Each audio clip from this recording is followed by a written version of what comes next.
Pagtios. Pagtios ang naging inspirasyon ni Fire Officer 1 Salvador Linchoco Jr. kan ginubatan albay. Ngani magpursige sa buhay. Nagdakula sa labing kapagtiosan. Nilaog an anuman na klase nin trabaho. Nag-sidelinein kun ano-ano. Ngani makatabang sana sa pamilya asin makapagtapos sa pag-eskwela.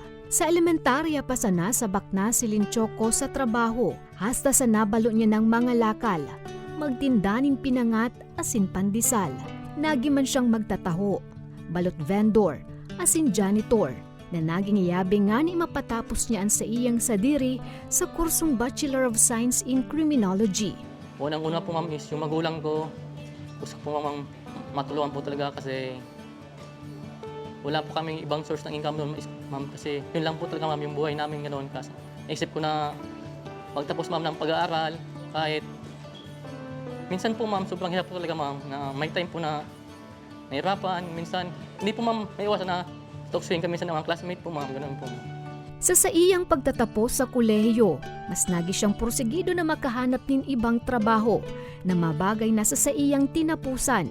Binalo niya ang pag-apply sa Navy, PNP, Coast Guard, asin Army. Tulong beses man siyang nagbalo na maging parte kan PDEA, alagad anas ini naging mailap sa iya. Dumating na po yung time nun po ma'am na nagka-pandemic na po ma'am, kaya umuwi na po ako dito po ma'am sa lugar po ma'am sa Ginubatan, kaya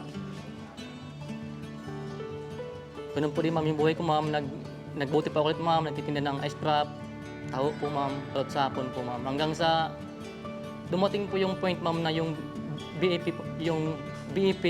recruitment process po ma'am ng kwa po nila ma'am, is agility po ma'am, is sa amin po ma'am ginawa sa Oval. Kaya sabi ko, parang yung kwa ko ma'am is subukan ko dito mag-apply sa BEP kasi parang kaya ko po ito ma'am. Hanggang sa nagsubok po ako ma'am sa una, hindi pa ako pinalad. Hanggang sa pangalawang subok ko ma'am, hindi rin pa ako pinalad. Hanggang sa pangatlong subok ko ma'am, ako po ay pinalad na po ma'am. Kaya nasa BEP na po ako ngayon ma'am.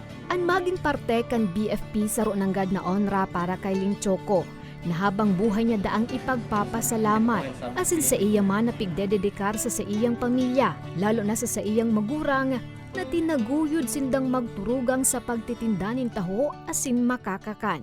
Ngayon po ma'am, sobrang tuwa ko po ma'am, sobrang saya po ma'am maging family ko kasi po ma'am, nagbunga lawat po ma'am ng pagsisikap ko, paghihirap po ma'am.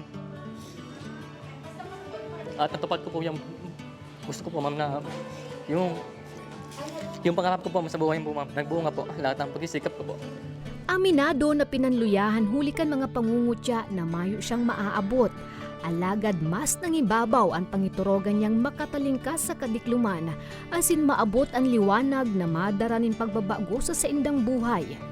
Lahat po ng paghihirap ay ang katumbas po nun ay tagumpay po na umaapaw. Tulad ko po ngayon, nagaling po ako sa sobrang pagsisikap at sa ngayon po is naabot ko na po yung pangarap ko sa po.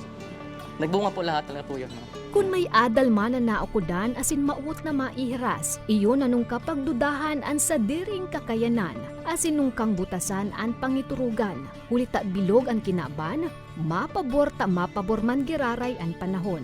Sa ngunyan, nakadistino si Linchoco sa BFP San Fernando sa Camarines Sur asin maugmang pigagampanan sa iyang obligasyon sa bagong propesyon. Para sa mga baretang tatak Bicol, Jen Nuñez.